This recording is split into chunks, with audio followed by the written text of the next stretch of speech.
Salut à tous. Et si on partait à la découverte d'une sorte de code secret, un principe d'équilibre parfait qui est caché tout autour de nous? Eh bien, ce secret, c'est celui des reflets, et il a un nom, la symétrie. C'est ce qu'on va explorer ensemble.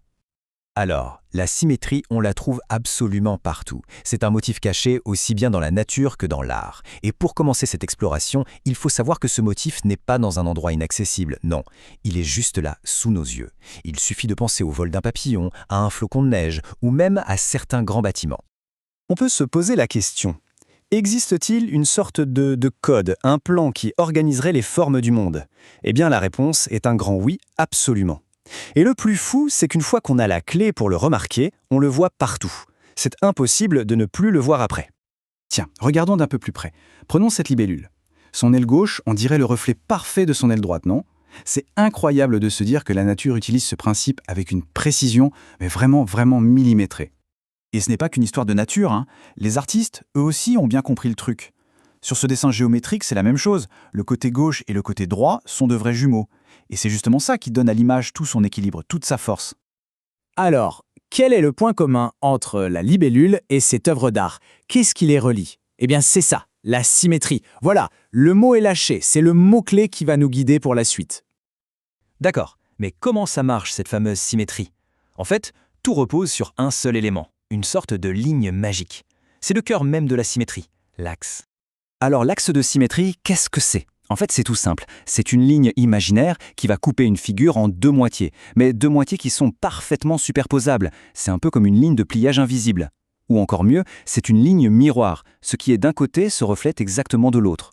Regardez, cette image l'illustre parfaitement. On a la droite en pointillé, c'est notre axe.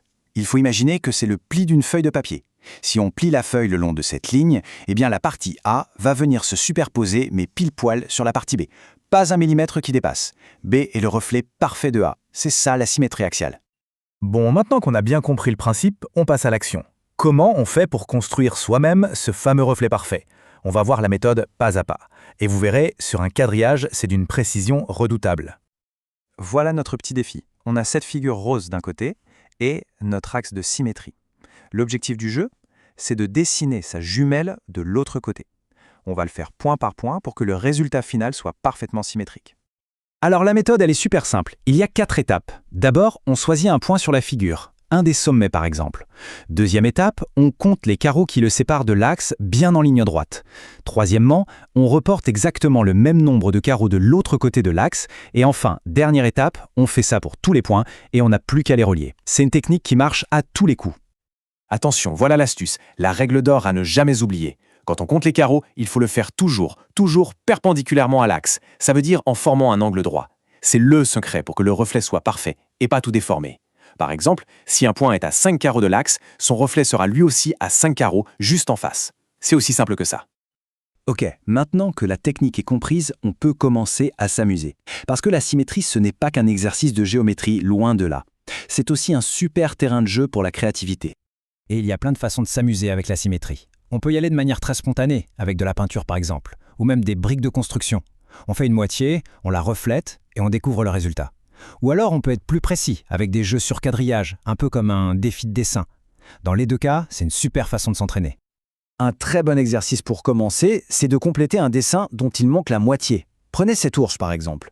Le défi, c'est de redessiner chaque trait de l'autre côté de l'axe pour qu'il ait enfin son visage au complet. C'est un jeu, mais c'est aussi un excellent entraînement. Et tout ça nous amène à la dernière étape. Comment devenir un véritable artiste géomètre? Parce que oui, une fois qu'on maîtrise la technique, la symétrie devient un outil super puissant pour laisser libre cours à sa créativité et créer des choses vraiment impressionnantes.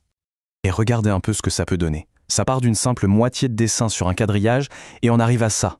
Une galerie entière de créations pleine de vie, pleine de couleurs. C'est vraiment le moment où la géométrie la plus précise rencontre l'art le plus libre. Et ce qui est génial, c'est que tout le monde peut s'approprier ces dessins. La base géométrique est la même, mais rien qu'en choisissant ses propres couleurs, ses propres motifs, on obtient des résultats complètement uniques. La symétrie donne le cadre, et c'est l'imagination qui fait tout le reste. Alors voilà, la question est posée. Maintenant que le secret de la symétrie est révélé, quel chef-d'œuvre pourrait-on créer? Un animal fantastique? Un robot ultramoderne? Un motif complètement abstrait? Franchement, les possibilités sont infinies.